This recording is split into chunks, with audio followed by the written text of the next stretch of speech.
પેલાના જમાનામાં ગોમશે મારા ઝઘડો થતો પણ બાપની માતા વચ્ચે નતા લાવતા ભાઈ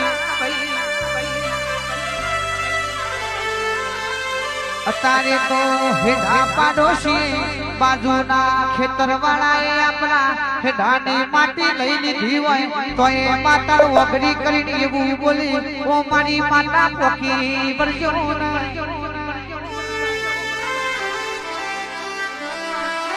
આજે તો એવું બોલ્યા સિંહ માતા પોકી વરજે બીજો દાડો થાય એ જ ગરદનીનો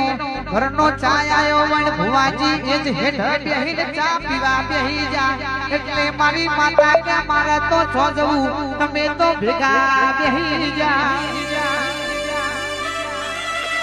એટલે આજ બધી મારી વીડિયોની પાતાનો સત ઘટ્યો છે નહીતર મોનવીની કેણી કેણી બદલોની એ રૂ તો આજે એના યશ પાવડિયા રે